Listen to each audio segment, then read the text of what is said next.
So thank y'all. We are here with JJ, Taylor, and Marty, and they're going to do their own introductions just really quickly for those of you that don't know them, and they're just going to share a little tidbit about how they're using AI, but we're going to dive in deeper. Hey, is this on? Yes. My name is JJ Rosen, and our company is called Atiba. We are tech computer geeks doing tech services for clients. And I've been in EO, I think somewhere between 12 and 15 years. I'm not totally sure. But it's been a long time. It's been great. And with AI, we've gone all in, like living and breathing AI. And I think we first got into it actually a little bit before all the ChatGPT popularity took off. I think maybe about 2016 is when we were deep diving in. And it was kind of cool because we were able to kind of do this for clients first, who could afford at the time the processing power of AI. So we've been just pushing away at it ever since. My name is Taylor Thomas. I've been in EO since 2021, so 4 years. I actually sold my last company that same year, which was a manufacturing company called Sampleize. We did peel and stick paint samples. My current company that we really just launched for sales just 6 weeks ago is called 1 Hour Shades.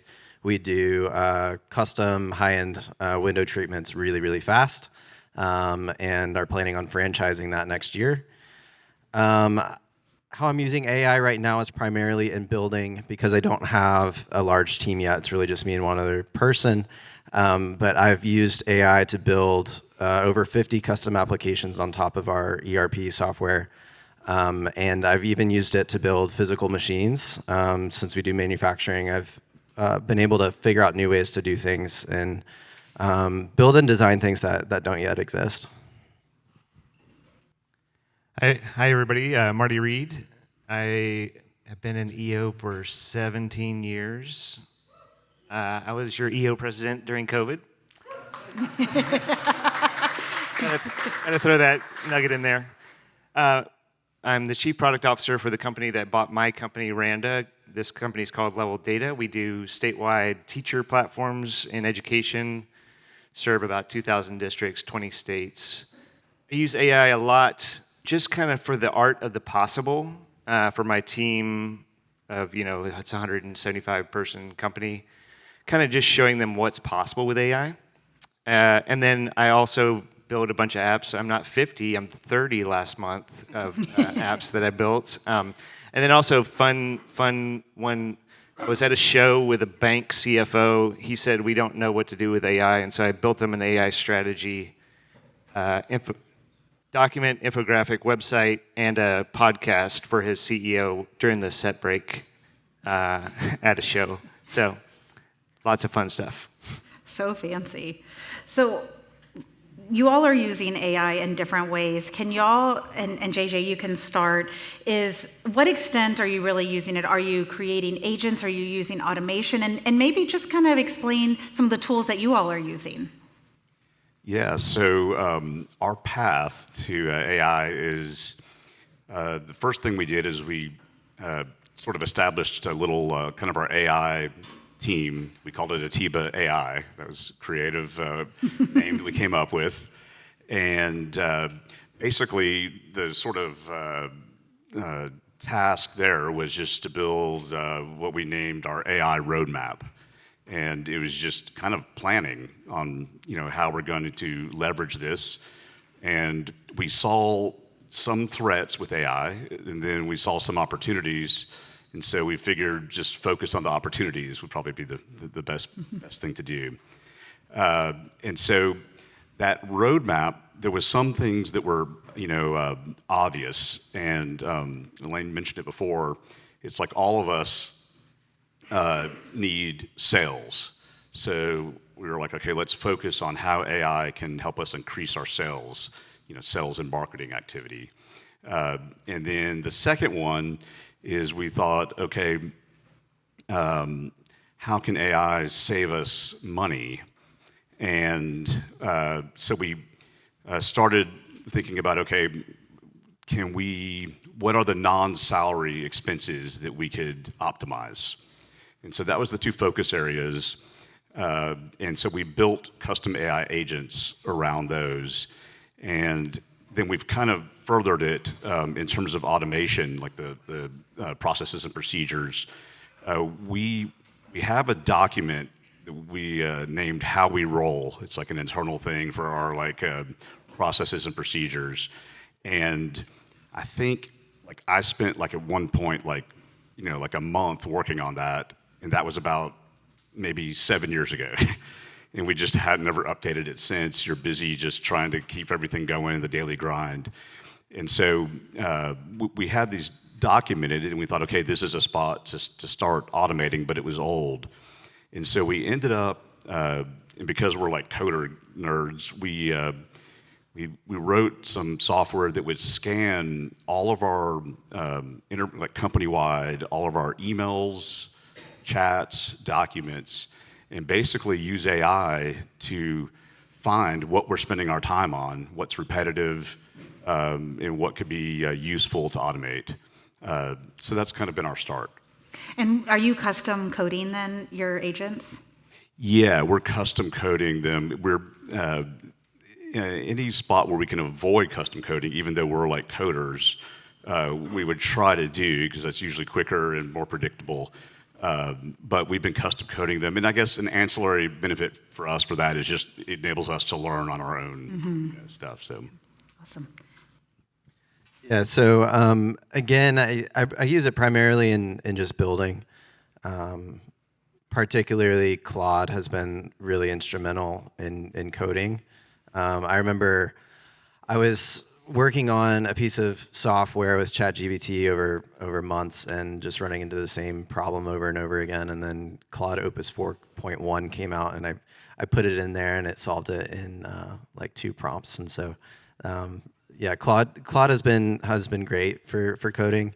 I haven't yet used other tools like Windsurf, which I know can be better for providing greater context in your whole system architecture. But honestly, with my ERP, it's just too big. So I really just use Opus 4.1 directly for that. And then going back to physical machines, this is what's really blown me away. I'm not a software engineer, and I'm also not a mechanical engineer, but I do manufacturing, and where it saved me a lot of money here is when we were putting together our manufacturing facility to build window shades, those cutting tables cost $250,000. And I didn't have quite that much money to put into this business. So I built out that whole a cutting table by myself. I bought linear cutters. I put it all together. And then I used AI to help me figure out how to make automated fabric weight bars that drop down using pneumatics. And pneumatics is not even a word that was in my vocabulary before. But just going back and forth with it, describing my problems.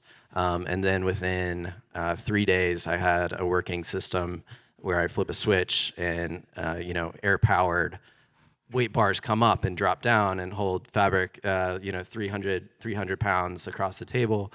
That really blew me away, and now I'm using it to build kind of a revolutionary machine that is really going to be kind of the pinnacle of this business to make window shades within a day.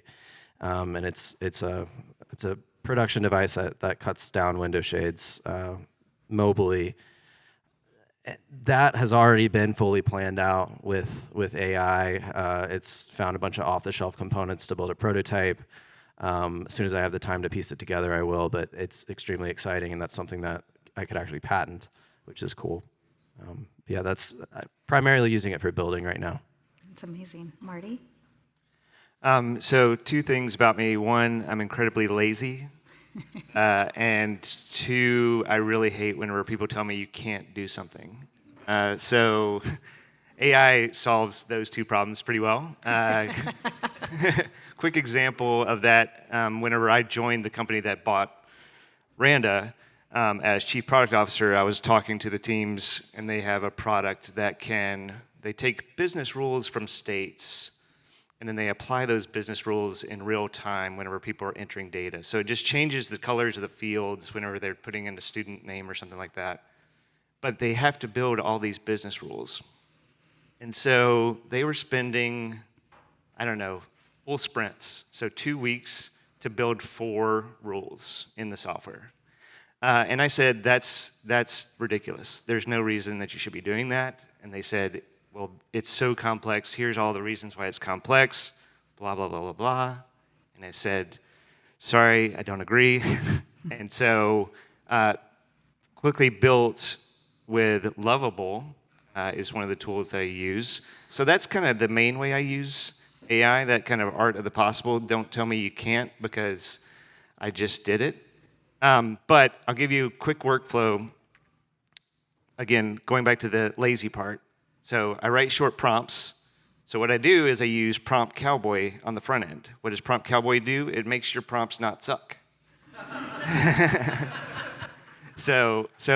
And it puts a lot of extra stuff in there, but it does exactly what it's supposed to do, which is give me more context, to Elaine's point earlier, give me more context about what I'm asking so that I can then prompt the tool properly. So then I put that into Gemini Deep Research, which I love.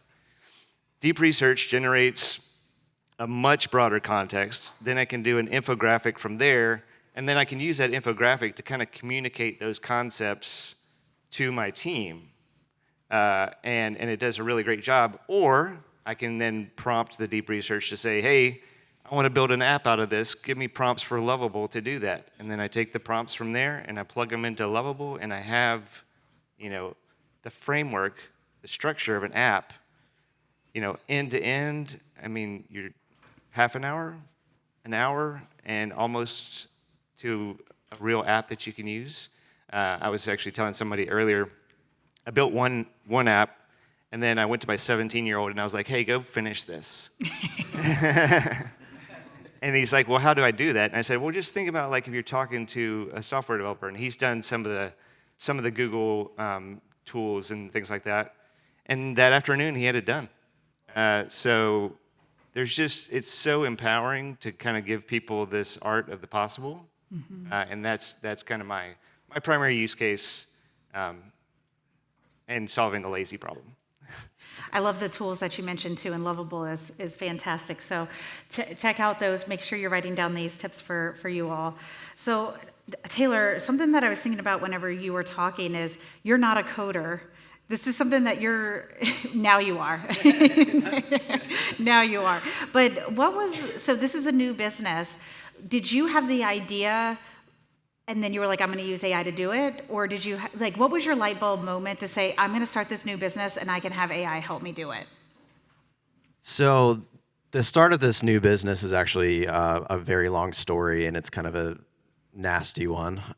It wasn't my total concept. I actually got conned into this business, and my business partner that I was going to start it with walked away with a lot of my money. But I had spent so much time on it already that I was like, you know what? I'm this far. I've wasted 2 years of my life. I've got money in this. Once he disappeared, I'm like, you know what? I'm gonna make this possible.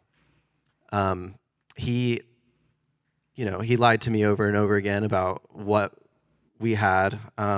He said we had a piece of machinery, the one that I'm now designing, that did not exist. It was not possible. He said he had suppliers that would be able to produce for us extremely quickly, hold inventory on hand. Those people did not exist. So when I decided, I'm not going to take the L on this. I'm going to push forward and I'm going to do it.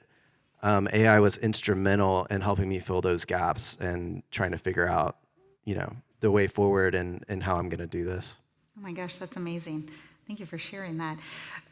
For either of y'all, do you remember a light bulb moment going, oh, and you were so early in the game. Wow, this is where it's going and we've got to get on board. Yeah. the light bulb moment was kind of early on. We were working on this project to basically analyze clinical trials for cancer research and cancer patients.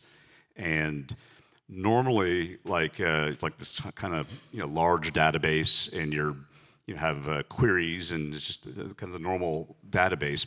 And it quickly turned into kind of machine learning and AI, so it would be easier for doctors and providers to just ask it a question.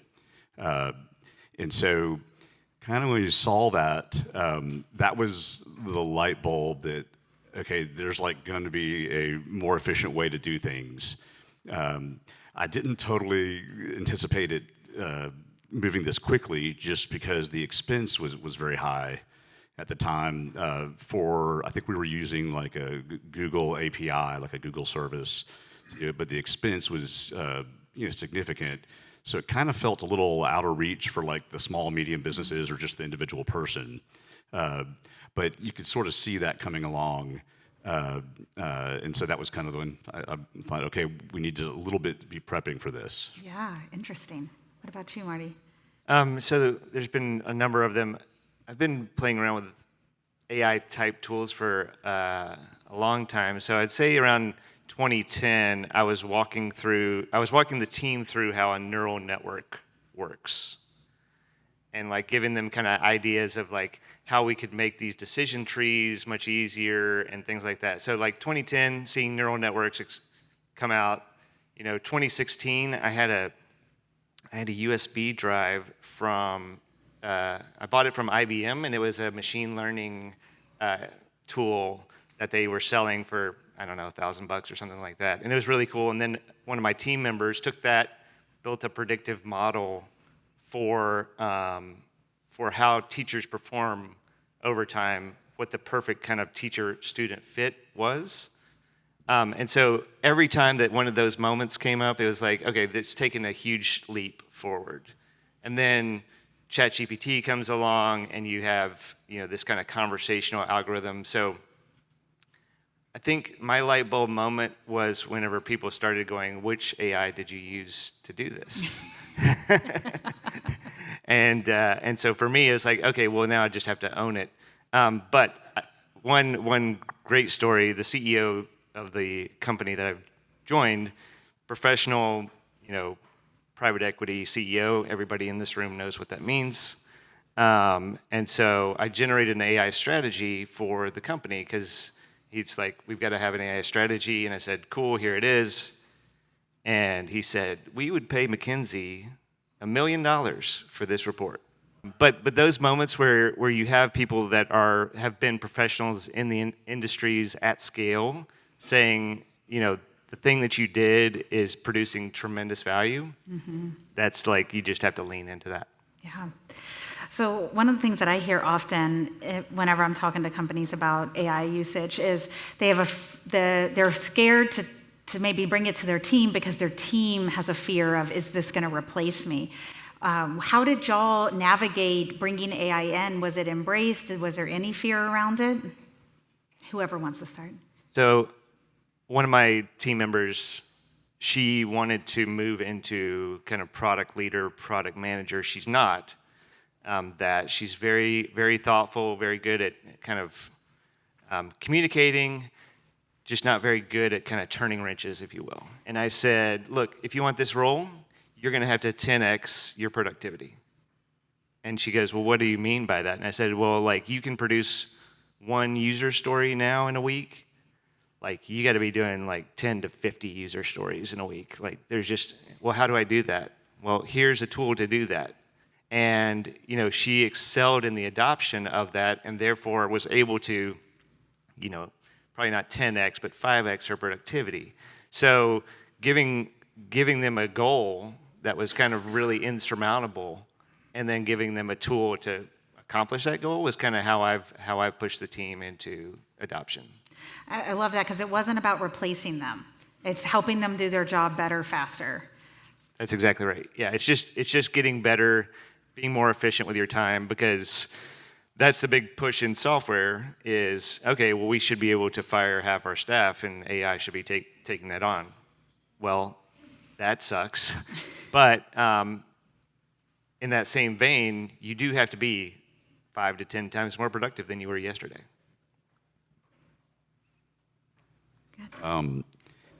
Yeah, so I think it's an interesting question because I think there is kind of a company culture risk around implementing AI, or I guess at this point, even everyone hearing about it and seeing it. So same as what both of you guys were saying, we have our software developers, our project managers, our IT people, and then kind of the back office folks, at a high level. And the software developers, oddly enough, were the ones that have, I think, felt most like, oh no, this could replace me. Yeah. At the same time, everyone's thought, oh, this is so cool, like just from a technical standpoint. And so, and we don't want to replace anyone, of course. And we would not want people to feel that way or feel worried about it at all. So we kind of adopted this thing, Elaine, just a little bit what you said. I think we call it like further faster is kind of our theme. It is essentially that, okay, we can just simply do more work. Mm-hmm. We can take on more. So the volume can increase. And something important we were talking about when we walked up here, the stress levels could decrease. So, more work getting done, but less stress. And so that's been the general theme we've had. And yeah, I think that's worked so far. Yeah. Marty, I remember there was something that whenever we were first talking about the panel that you talked about, and I was wondering if you would go into this, is some of your engineers on your team with the use of AI, instead of letting them go, you were able to repurpose some of them into other pieces of the organization or other projects maybe? Okay, yeah. Sorry, I've slept since then. So yeah, I mean, I think it is very much that kind of initial story that I was telling about the business rule piece. So we had a staff of 12 people that all they did was write business rules. They would go to the website, they would document those rules from the website, and they would give them to the engineers. The engineers would have to do a bunch of work to get those into the software. And again, having to tell those people, like, look, we need 20 times as much effort, 20 times as much productivity, and here's how you can do it. And so once we did that, when we went from 2 rules a month to 100 rules a month, we used half the size of the team to do that. So then you're like, well, what do you do with that group of people? And so we were able then to kind of elevate those engineers that were moving out into other areas that we really needed just wrench turning. So we have statewide projects that are very labor intensive. You can't really automate a lot of it yet. And so we're a place where we needed 10 engineers, and we were going to have to go hire those 10 engineers. We actually got those 10 engineers by making that one side of the business way more efficient through the tools that AI led us into. I love those stories too because they have so much company knowledge already that if we're just getting people out the door, they're leaving with that company knowledge. So where are there other resources that we could utilize them, move them to, or maybe they were better skilled at and now they have that opportunity to move over. So it's not always about removing and replacing, but just new opportunities for the business. Whenever you went out and started training your teams, or did you train your teams? How did you put in, hey, we're going to start doing this? I know you mentioned where you had a team member that you said, hey, you can do 10x what you're doing, and here's a tool to do it. Did y'all provide training? The way we handled that is in finding which tools to use that already exist, which has been an interesting challenge. just because there's so many, like every week there's something new, and there's sort of this risk of like system sprawl where you have like so many moving parts. But we essentially each sort of role we had the folks themselves research and evaluate what was best for them to use. So it wasn't exactly training, but it was diving in and everyone kind of being a part of choosing, like, okay, we think this one would have the most bang for the buck for us. And Taylor, maybe because you didn't have the background, you had to train yourself. And so how did you go about doing that? Was it just clear experimentation? Yeah, it was a lot of experimentation. I mean, again, I'm not a software engineer, but I'm familiar with software. My previous company, I set up the ERP myself and worked with a lot of different software engineers to customize that. So it was a lot of the same, looking at a new problem with the same tools, but then this came along and really just augmented my ability to get that done. But on this question, I do want to share something that I read this morning, just kind of serendipitously. So MIT just came out with a study that shows so far there's been $200 billion that corporate America has dumped into implementing AI on their big teams. And the study shows that 95% of those implementations have failed to date.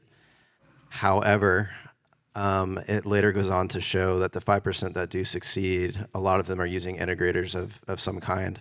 So if you're feeling lost, it said they see 67% success rate when using an integrator. So if you're feeling lost, like honestly, having this SAP I think is a great resource. Doing it on your own and trying to figure out on your own, I don't think is a great idea unless you feel comfortable doing that. Yeah, I'd say you have to be willing to break things for sure and break them over and over. Just think about AI and AI's results as really ephemeral, right? Like you can throw it away. It took you 5 minutes.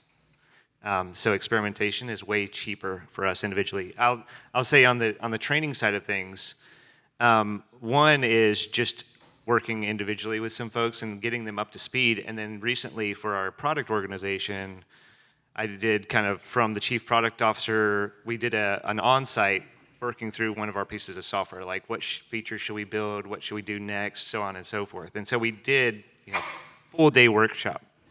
And so chief product officer, your product manager who's kind of thinking about the strategy of that individual product, and then the product owner, the one that's actually like telling the development team what to do.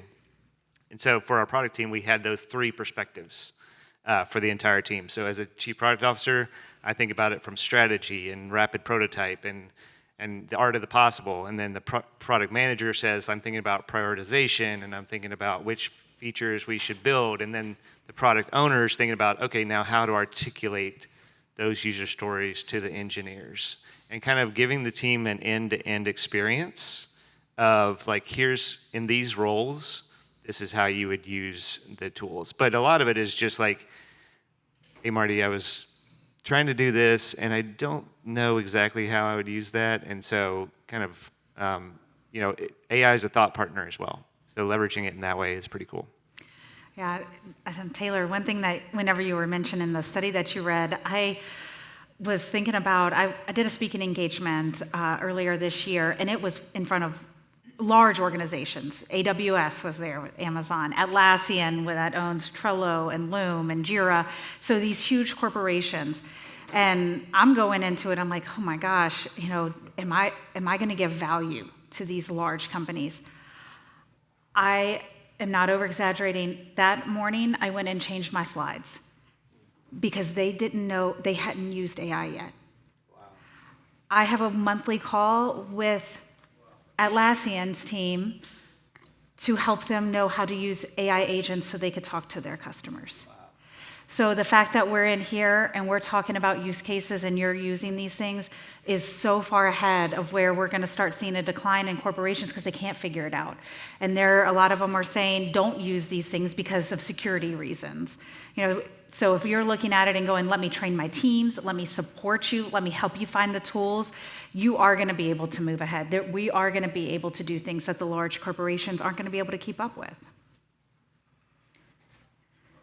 So what are some of the exciting things on y'all's radar with how you think, and I'm not even saying where AI is going, because I think that's just way too much to take in, but just like in your business right now, where are you seeing opportunities for your AI? What makes you excited? So a few things, back to when I mentioned, like all of us, we all need sales and marketing. Like every company needs sales to even exist at all. And so the cool things is, like one thing that we have set up is, and it's kind of in an agent form, so it's automated. We have our sales and marketing AI assistant connected to our HubSpot. And so it goes out once a week and looks through our customers or contacts or potential customers. And for any public company, it looks for any opportunities, any initiatives they have that might lend itself to needing tech help. And then it sort of gives us a summary of like, looks like they're going to do this next, or open a new building or another location, or they have a whole new strategy they're doing, and so it prompts us to reach out to them. So that's paid for itself quickly, because that's like stuff that if we weren't just being active about, we would have missed. Mm-hmm. So that's been kind of cool to see. And almost taking some pressure off on the sales side. And then, the future here, I was thinking about it actually as we were all talking, is it's not so much the AI, it's the human side. How are we going to integrate with this? For people coming out of college or looking for a job, I can see it being harder for junior folks to find roles. And so I think really the human part is going to be the main thing I'm most interested in seeing what happens over the next 2 or 3 years. Yeah, I love the human side of it, and because we still need to be empathetic and kind and know how to handle situations where we're here having this conversation. AI is not a part of this, so we have to know how to communicate still. Do either of you have anything to share on that? Yeah, because I don't have a large team yet, I am excited to use this when I do. I think it's going to enable me to not have such a large team and kind of have a little bit of a smaller, more capable team. I'm particularly really excited about using RAG, that great word. Because I think back on my previous company and just how out of hand things got. We had 120 employees at the peak, and we had a decent churn rate with new employees coming in and employees leaving because it's manufacturing. And the onboarding process takes a while, and they're constantly asking questions like you were sharing. So I think that's going to be game-changing in this new business, and then especially when we franchise it, being able to onboard and train franchisees rapidly. So that's super exciting to me. And then the other thing is just live business data. Mm-hmm. So being able to feed in all of our KPIs and having it alert and find issues before they become big problems, and not just looking at large data and coming up with insights, but being strategic about it too. Mm-hmm. For me, I haven't written code in 20 years. And so being able to, to my point earlier, like people telling me can't, that's no longer a thing for me. So it's really exciting to be able to kind of rapidly generate those things. But I'll also say defensible moats are going to be much, much smaller as we continue forward. I was looking for an app that would take kind of what you were talking about with Loom, but it would take the Loom recording and then it would run all the software from the Loom. It would record all the functions in the software and then go do that. there was a startup that was doing that. I tried to get in touch with them. They blew me off. So I built it. You know, I was just like, oh, I should just build this. And so then I did. So it's really just one of those things like defensible moats. Yeah, you have a great idea.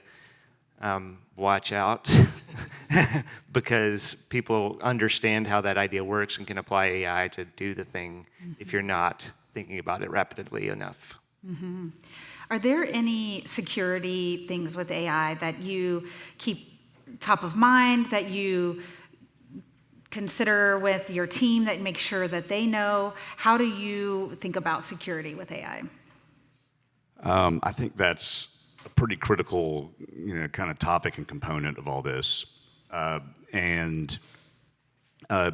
There's sort of the, depending especially on the popular chatbots, depending on your subscription and even your settings, there's this sort of risk that ChatGPT is learning from whatever you're putting in it. And that's been sort of publicized and seen before, where confidential information, has ended up within the chatbots. I think there was something like Samsung maybe at some point where someone asked it, can you tell me exactly how to make an Android whatever phone?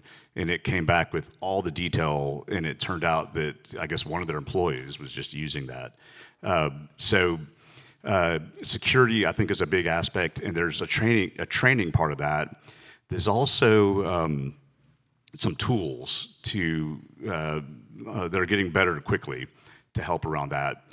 There's this concept, which is not new. I'll spare you guys too much of the techno geek talk, but it's the acronym is DLP. It's a data loss prevention, and it's basically if you are a hospital or a doctor's office, you don't want to accidentally email out patient information, and so this has already existed. These systems, they'll scan anything outgoing and identify whether it's something that should not be sent and block it, or at least require you to get approval for it. That's starting to come along with AI and the chatbots as well, and so there's tools coming out that'll essentially monitor what you're doing to keep you secure. So I think that's a really big topic and something to be aware of for sure. Mm-hmm. I'll say I deal with a lot of PII in our education business. So we actually deployed our own instance of Claude internally. And I think actually in AWS, you can turn up a private instance these days. I'm pretty sure of that. PII is critical. And you really have to be careful, to JJ's point, about the settings and making sure that what you're submitting is either isolated from the training, but also be aware of the tool that you're using. For example, I used Grok the other day to generate a legal clause, and it said in the chat, don't tell us anything personal.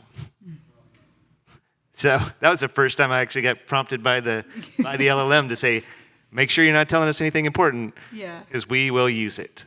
So that's a really interesting data point from Grok perspective. But you just have to be conscious of what you're doing and what you're using, and the constraints therein. Yeah, the only thing I'll add is the courts have actually ruled, at least OpenAI, I don't know about others, that they have to store every single conversation to later investigate on if crimes are occurring. So everything is being saved, so just keep that in mind. And this comes up often because we've got ourselves using it, and we have other members of our team that are using it. Do you have a process in place where if there's a paid version, where you have a company-wide one? So I had an instance the other day where I was talking to a company, and they said, I let each person create their own free ChatGPT account. And then when that employee left, they left with that all that user information, everything that they've been using with the client was all stored in there. So do y'all have anything that you've put in place to help, even just from a team aspect, how people are using it? Yeah, so I would definitely, that's a very good point to bring up for all of us here. I would definitely, like for us, you can use, like if you're using ChatGPT, you can use the Teams version, which the company sort of, owns and can manage, or the enterprise version, which I believe has gotten cheaper. And it's the same idea, there's just a few more features of what you can share between each other. So I think having something that's managed with whichever tool you're using, and there's some that are kind of by default, like Microsoft Copilot, like built in your Office 365 would of course not be the someone's personal license, but even there, and this goes back a little bit to security. I remember the first day pulled up Office 365. One of our guys asked, what is JJ working on today? And it just came back with the detail of everything we're doing. And I think out of the box, it's not this way anymore. It would search your SharePoint, like if you had your financials on there. So it kind of there was both a security and a control thing around the company. And so things like that, I think, are good to be careful of. But I definitely would recommend not using personal licenses at work. Yeah, I'd agree. We have a company-wide license for Lovable, and then we have our own private instance installed on our hardware of Claude. So then folks use whatever they're going to use within the guidelines of the company. But those two, to me, are so mission critical to kind of rapid iteration, prototype, delivery of software that it's very much worth having those in our wheelhouse. Yeah, I definitely see that the cost of the paying for the licenses pays itself back 1,000 times with how much production can be done because of it. Yeah, I'll say I've been asked a number of times, oh, but you buy the pro version. I'm like, yeah, you spend $100 on utter bullshit this month. Might as well use it for something productive. Yes, agreed. So whenever, and Marty, you talked about it a little bit, so, and maybe one of you talk about it, is there's obviously a cost savings component or time savings component that we talked about, just like where you shifted some employees over. What has the impact been, Taylor, the impact, obviously you've been able to go to, I don't know if you call it market yet, but you have things together in your business without being an expert on all of those things. And JJ, I'm sure you can chime in too, is, what do you think it would have been like without having AI? I can say that I would have had to find an investor.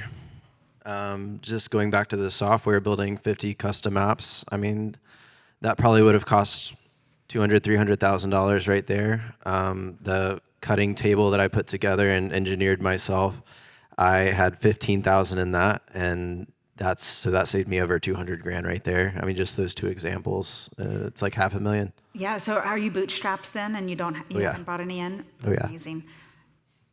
It's really cool.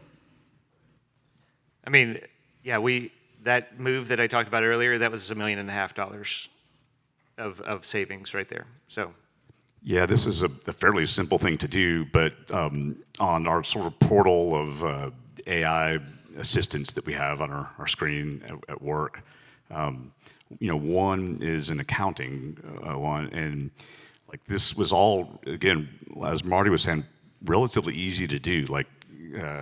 This feature really in an afternoon. So it's connected to our Amex accounts and all the credit cards we have, and sort of its job is to look for anything that we may not be using, we subscribe to, but we're just not even aware we're paying for, and flag that. And it has some logic around that. I think last year, it saved us about $30,000 of kind of just unnecessary expenses, or just at least optimizing expenses. Oh my gosh. There's a prediction that with the evolution of AI, that there'll be billion-dollar businesses of one person.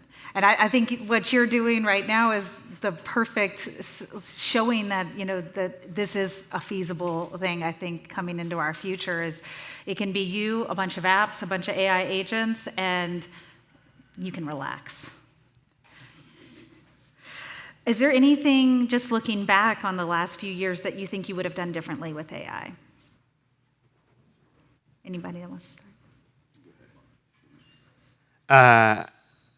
I would have done it sooner and faster.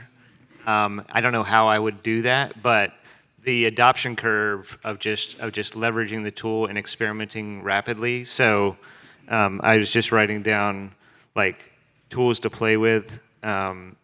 So Gemini Deep Research, Read AI, Xavier AI for board decks, the GoDaddy website AI, V0, Replit, Lovable, and then all the ones that were mentioned before, Prompt Cowboy.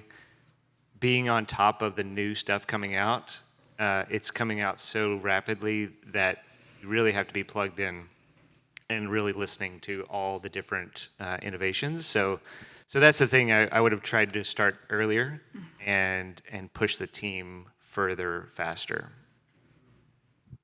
Yeah, I think it's too soon to have real regrets, but ask me in 3 years. Yeah, you're rocking it. You're doing great. I was thinking about the question as you guys were answering, and I have kind of a specific one. And I guess, this is probably the skill set or expertise, I'm sure, within EO and within this room around marketing, around digital marketing. One regret is is optimizing content, like it's all this stuff you're doing to try to get to the top of Google. It's being redone where now you want to be part of the answer in ChatGPT. As more and more searchers are coming through that, or even the Google, when the AI answer it gives you now at the top. And so I think we should have been on top of that, or noticed that really sooner, just because we've done a lot of SEO work over the years for ourselves, and all of a sudden, like, that's not performing as well. And we're kind of behind trying to get the, I think they call it, instead of SEO, it's GEO. I was just going to say, yeah, there's a new term, GEO, Generative Engine Optimization. So one more thing for us all to worry about. I was just wondering if you could expand a little bit on that for us. How do we do that? Like, do I just go into Gemini and say, hey, Google, put me at the top of the list, and people say, where can I I know we're running out of time. So do I say, hey, Google, put Goodwood, Nashville top of the list when people type in, where can I buy lumber? Like, what? Tell me what to do, because that I can put that into practice today, please. I can give you sort of the high-level answer of what's been working for us so far, and it's not an exact science, of course. And then I'm also glad to I could share with anybody almost just the punch list of what we've been doing. But from what I've understood, and this is our marketing person who's been doing the heavy lifting, is there's an overlap. One thing is, let's say you ask it like, tell me the best health insurance broker in Nashville.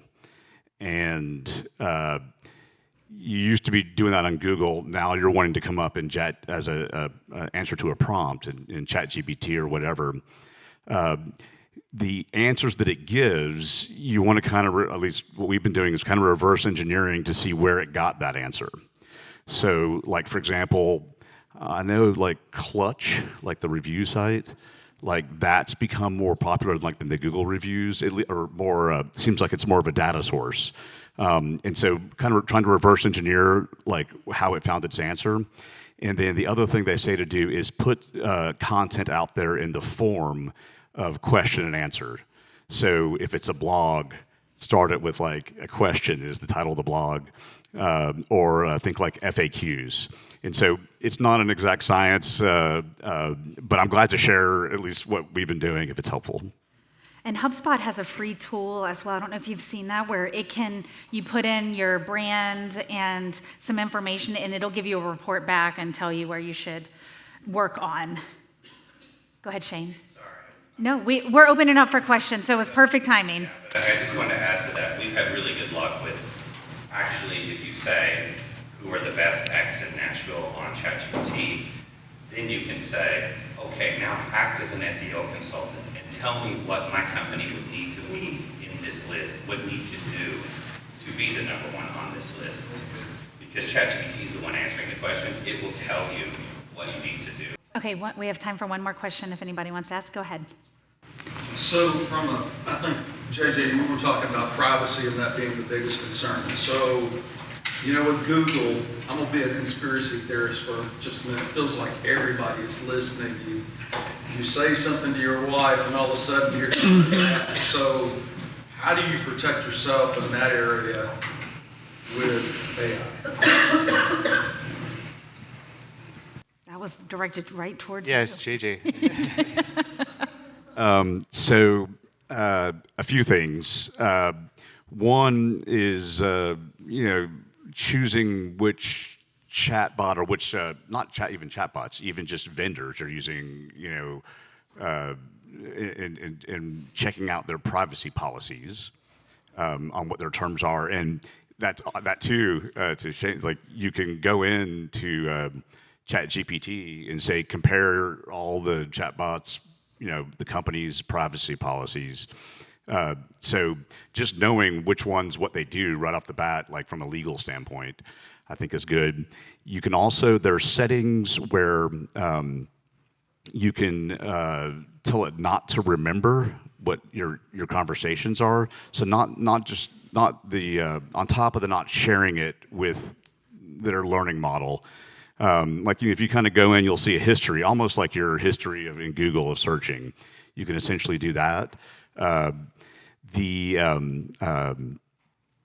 Other things to do would be a little bit going, and this is taking it up a level.